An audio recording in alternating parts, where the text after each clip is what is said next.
बिस्मिल्लाहिर्रहमानिर्रहीम। अस्सलाम वालेकुम। Welcome back to my YouTube channel. Dear students, नौवां चैप्टर हम देख रहे थे। तो आज टॉपिक हमारे पास है ट्रांसपोर्ट इन प्लांट्स, कि प्लांट्स में ट्रांसपोर्टेशन किस तरह से होती है। ट्रांसपोर्ट को अगर मैं उर्दू में ट्रांसलेट करूं तो इसका मतलब होता है नकलो हमल। तो पौधों के अंदर जो मुख्तलिफ चीज़ों की नकलो हमल है या मूवमेंट जो है, इसको स्टडी करने को हम क्या बोलते हैं, ट्रांसपोर्ट। तो ट्रांसपोर्ट की मैंने ये डेफिनेशन मेंशन की है, मूवमेंट ऑफ सब्सटेंसेस, चीज़ों की या सब्सटेंसेस की मूवमेंट को हम क्या नाम देते हैं, ट्रांसपोर्ट का नाम देते हैं। अब ये काम अगर प्लांट्स में होगा तो हम कहेंगे प्लांट्स में क्या हो रहा है, ट्रांसपोर्ट हो रही है। अच्छा, अब अगर हम बात करें कि ऐसी कौन सी चीज़ें हैं जो कि प्लांट्स के अंदर ट्रांसपोर्ट जिन्होंने करना होता है, या आप कह लें कि जिन्होंने मूव करना होता है, तो इसमें हमारे पास आ जाएगा वाटर। वाटर की मूवमेंट हो रही होती है। फिर इसी तरह से न्यूट्रिएंट्स की मूवमेंट्स होती है, ग़ज़ा जिसे हम कहते हैं। जैसे हम ग़ज़ा खाते हैं तो वो हमारी पूरी बॉडी के अंदर फिर सर्कुलेट करती है। इसी तरह से प्लांट्स जो हैं ये भी न्यूट्रिएंट्स को अब्जॉर्ब करते हैं, तो इनकी पूरी बॉडी के अंदर फिर वो हर हिस्से तक ग़ज़ा जो है या न्यूट्रिएंट्स जो हैं वो पहुंचने होते हैं। फिर इसी तरह से डिफरेंट हार्मोन्स इसमें आ जाएंगे, और इसके साथ साथ वेस्ट प्रोडक्ट भी आ जाएंगी।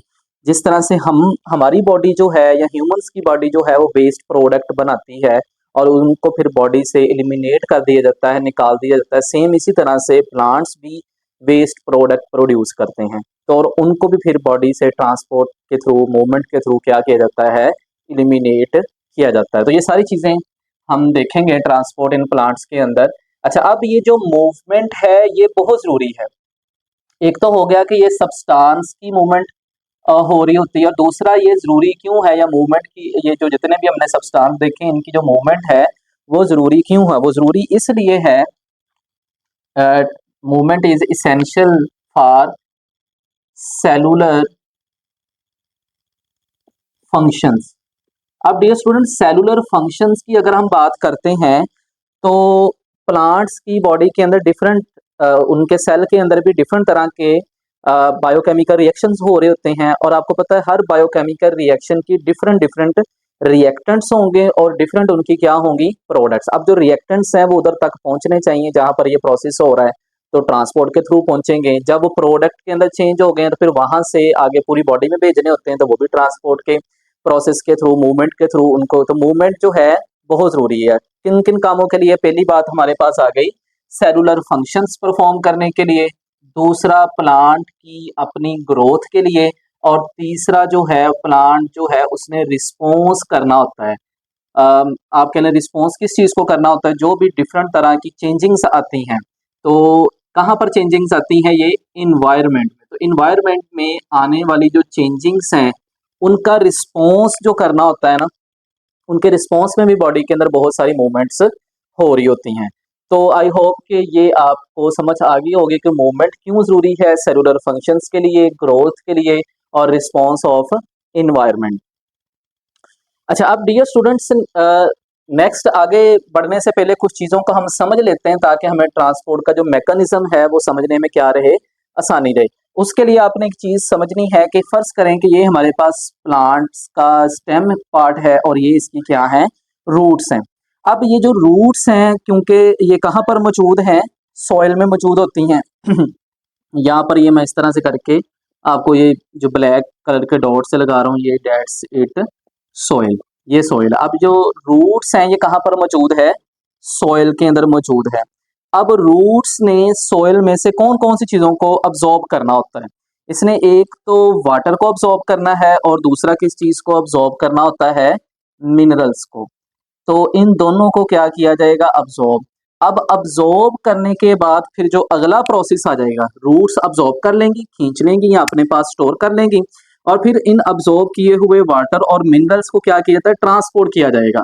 ट्रांसपोर्ट कहाँ पर किया जाएगा, प्लांट्स के बकिया हिस्सों में, क्योंकि रूट्स जो है वो सारा पौधा तो नहीं है, वो तो सिर्फ एक नीचे वाला हिस्सा है, बाकी प्लांट्स तो सारा ऊपर मौजूद है। तो वो तो डायरेक्टली जो है वो जमीन से कुछ अब्जॉर्ब नहीं कर पाते, वो तो रूट्स के थ्रू ही, जो रूट्स अब्जॉर्ब करेंगे वही चीज़ें उनको भेजेंगे, तो वो उनको ही आगे यूज़ करेंगे।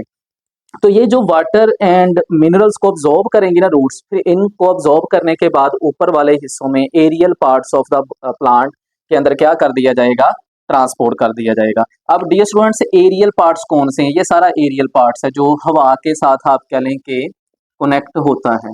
तो एरियल पार्ट्स जो होंगे प्लांट्स के, उधर इन सारी चीज़ों को ऑब्जॉर्ब करने के बाद क्या कर दिया जाएगा, ट्रांसपोर्ट कर दिया जाएगा। इस तरह मेंशन भी कर देता हूँ कि इसमें क्या किया जाएगा, फिर इनको ऑब्जॉर्ब करने के बाद ट्रांसपोर्ट। और ट्रांसपोर्ट कहाँ पर किया जाएगा, aerial parts of the plants में। अच्छा, अब ये तो हो गया कि ये रूट्स के अंदर ये प्रोसेस हो रहा होता है। अब ये जो हमारा ऊपर वाला हिस्सा या एरियल पार्ट जिसमें लीव्स नुमाया तौर पर आ जाएंगे, तो लीव्स के अंदर डियर स्टूडेंट्स एक प्रोसेस हो रहा होता है जिसे हम फोटोसिंथेसिस का नाम देते हैं। और फोटोसिंथेसिस के प्रोसेस में हमारे पास क्या प्रोड्यूस हो रहा होता है, फूड बन रही होती है। अब ये जो फूड है ये पत्तों में बनेगी, लीव्स के अंदर बनेगी, और बनने के बाद क्योंकि फोटोसिंथेसिस का प्रोसेस मोस्टली यहीं पर हो रहा होता है, या थोड़ा बहुत हम कहते हैं कि स्टेम के अंदर होता है, रूट्स के अंदर तो नहीं हो रहा होता। अब उनको भी फूड तो रिक्वायर है, उन्होंने भी गज़ा तो अपनी पूरी करनी है। तो यहाँ पर फूड बनने के बाद फिर फूड को क्या किया जाएगा, ट्रांसपोर्ट किया जाएगा निचले हिस्सों तक प्लांट्स के, जहां पर फोटोसिंथेसिस नहीं हो रही। तो अब दोनों काम, चाहे ये फूड की तरसील हो, मूवमेंट हो, या फिर ये नीचे से वाटर एंड मिनरल्स की मूवमेंट हो, दोनों ही तरह से क्या हो रहा है, ट्रांसपोर्ट हो रहा है। तो नीचे से जो चीजें अब्सॉर्ब हो रही हैं वो ऊपर वाले हिस्सों को ट्रांसपोर्ट की जा रही हैं, और जो ऊपर वाले हिस्सों में चीजें बन रही हैं उनको नीचे वाले हिस्सों में ट्रांसपोर्ट किया जा रहा है। तो इस सारी चीज को हम क्या पढ़ते हैं, ट्रांसपोर्ट इन प्लांट्स। इनको आगे चल के हम डिटेल के साथ देखेंगे। तो डिटेल के साथ देखने से पहले आपको कुछ टर्मिनोलॉजीज का पता होना चाहिए, इनको वन बाई वन हम डिस्कस करते हैं। अच्छा, अब हमने ये बात की यहाँ पर कि रूट्स जो हैं वाटर मिनरल्स, इसमें चले एक चीज मैं और ऐड कर देता हूँ, और कौन सी चीज़ों को ये अब्जॉर्ब करती हैं, साल्ट्स को भी अब्जॉर्ब करती हैं। साल्ट्स और मिनरल चलें एक ही बात आप कह भी सकते हैं। अच्छा, लेकिन अच्छा, अब इसमें ये जो मूवमेंट है ये किस चीज़ के थ्रू हो रही होती है। अब नीचे से ये जो वाटर मिनरल या साल्ट्स इन चीज़ों को मिक्स करके पानी के अंदर ही हल हो जाती हैं चीज़ें, और इनको कहाँ पर भेजा जाता है, पौधे के ऊपर वाले हिस्सों। अब ऊपर वाले हिस्सों में लेके कौन जाएगा, या आप समझने के दरमियान में जो पाइपिंग सिस्टम है, वो कौन से पाइप डले हुए हैं जो कि ऊपर तक पानी को लेके जाते हैं, जिसमें मिनरल्स और साल्ट्स मौजूद हैं, वो हमारे पास नाम आ जाएगा जाइलम का। अब जाइलम डियर स्टूडेंट्स क्या करता है, जाइलम जो है ये ट्रांसपोर्ट करेगा एक तो वाटर की, और दूसरे नंबर पे ये किसकी करेगा, मिनरल्स की। आप साथ इसके अगर लिखना चाहें तो इसमें साल्ट्स भी लिख सकते हैं। मिनरल, साल्ट्स और वाटर की ट्रांसपोर्ट कौन करवाएगा, जाइलम। तो ये नीचे से समझने की इधर ये पाइप मौजूद है जो ऊपर वाले हिस्सों तक वाटर को, मिनरल्स और साल्ट्स को लेके जाएगा। फिर हमारे पास आ जाते हैं डियर स्टूडेंट्स फ्लोएम। ये दूसरा पाइप सिस्टम है। अब ये पाइप सिस्टम क्या है, जाइलम जो था नीचे से ऊपर चीजों को लेके जा रहा, ऊपर जो बनेगी जैसे फूड बन रही थी पत्तों में, तो उसको नीचे वाले हिस्सों तक कौन लेके आएगा, फ्लोएम। तो फ्लोएम का क्या काम डियर स्टूडेंट्स आ जाता है, ये ट्रांसपोर्ट करेंगे फूड को। तो फूड की जो तरसील है या फूड की जो मूवमेंट है या ट्रांसपोर्ट जो है, वो कौन करेगा, फ्लोएम करेंगे। इसमें डिफरेंस आता होता है जाइलम और फ्लोएम में। आई होप कि आपको दोनों में समझ आ गई होगी। अच्छा, फिर फर्दर हमारे पास अब ट्रांसपोर्ट किस किस तरह की हो सकती है, या टाइप्स ऑफ ट्रांसपोर्ट भी आप इसको कह सकते हैं। सबसे पहली जो टाइप हमारे पास आ जाएगी, पैसिव ट्रांसपोर्ट। अब पैसिव ट्रांसपोर्ट को हम एक नाम और भी देते हैं, इसे हम डिफ्यूजन भी कहते हैं। अच्छा, अब डेफिनेशन को समझने से पहले, अब ये जो ट्रांसपोर्ट होगी पैसिव ट्रांसपोर्ट में, ये कौन सी चीज़ों की हो रही होती है, आयंस की या डिफरेंट मॉलिक्यूल्स में। वाटर भी क्या है, एक मॉलिक्यूल है।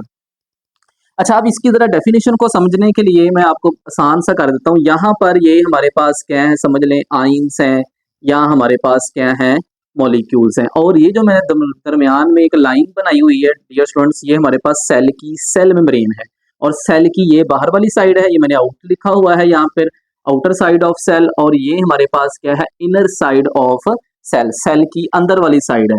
तो यहाँ पर भी ये मॉलिक्यूल्स हैं और आयंस हैं, और अंदर वाली साइड के ऊपर भी हमारे पास मॉलिक्यूल्स भी हैं और आयंस भी हैं। लेकिन अगर आप गौर करें तो बाहर वाली साइड के ऊपर मॉलिक्यूल्स या आयंस ज्यादा है, और अंदर वाली साइड के ऊपर क्या है, कम है।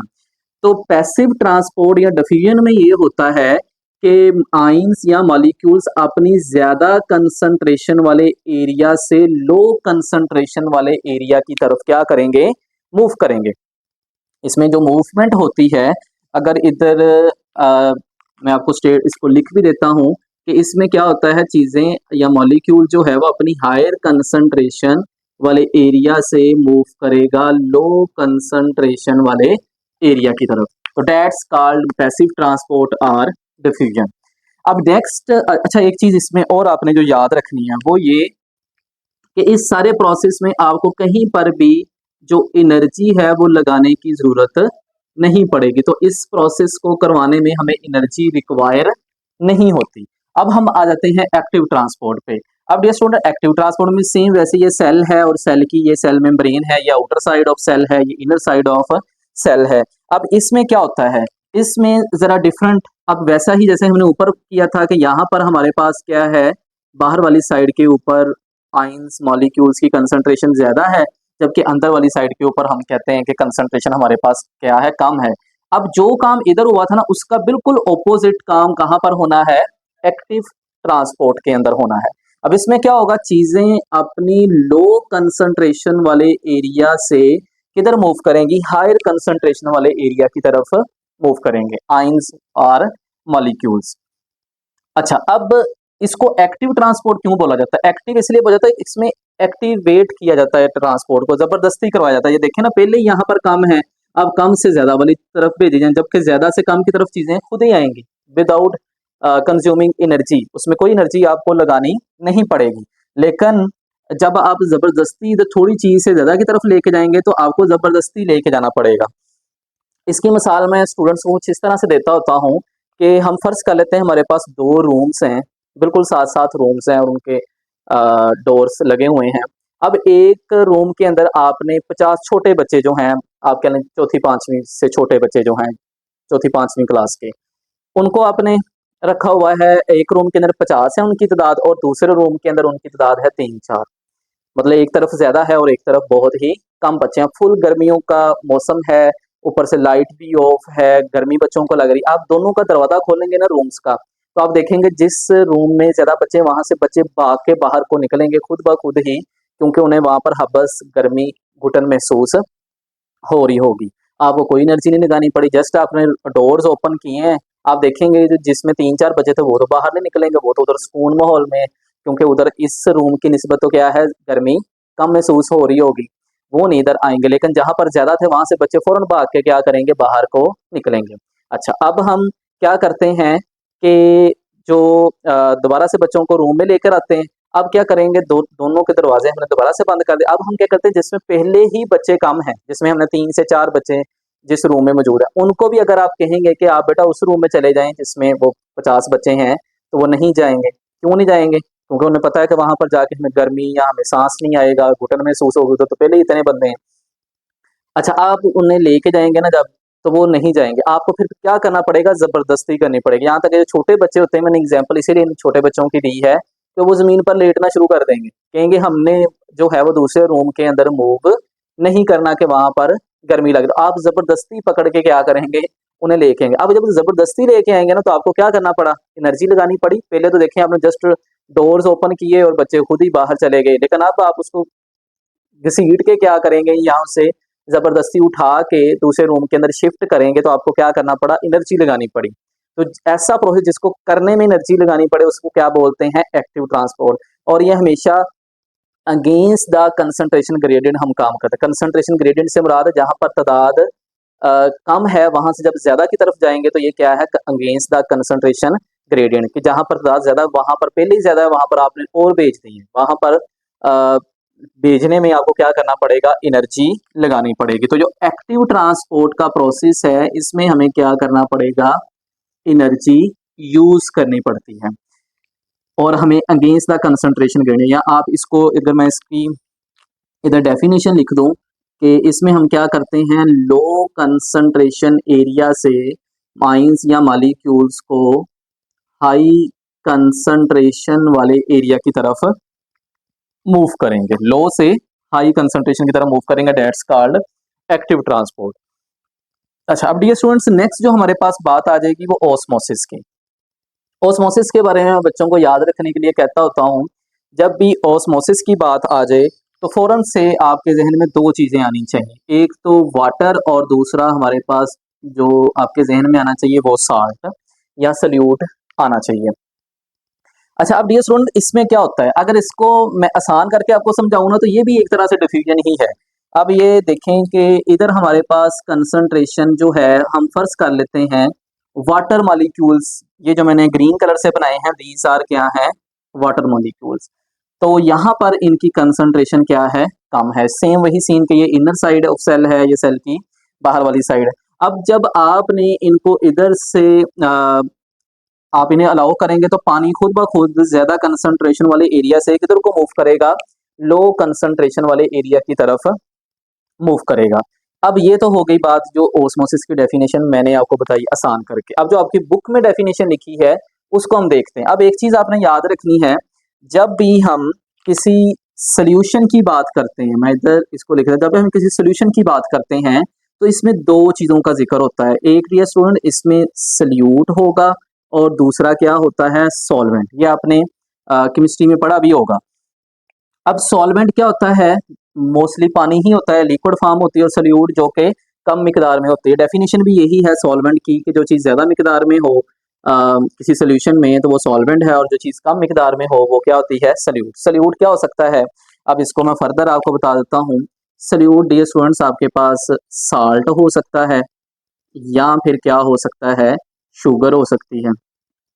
अच्छा, अब इसमें क्या होगा, अब ये यहाँ पर जो हमने डेफिनेशन देखी है वो देखी है वाटर मॉलिक्यूल्स के। वाटर मॉलिक्यूल अपनी हायर कंसंट्रेशन वाले एरिया से कम कंसंट्रेशन की तरफ मूव करते हैं। अब मैं इसको रेड कलर से दिखा देता हूँ, अगर हम इसको गौर से देखें तो ये जो बाहर वाली साइड है यहाँ पर सल्यूट कम होगा, क्योंकि वाटर क्या है, वाटर सॉल्वेंट है, वाटर क्या है, ज्यादा है, तो वहां पर सल्यूट क्या होगा, कम होगा। और अंदर वाली साइड के ऊपर अगर बात की जाए तो वहां पर आपके पास सॉल्वेंट कम है और जो सल्यूट है वो उसकी मिकदार क्या है, ज्यादा है।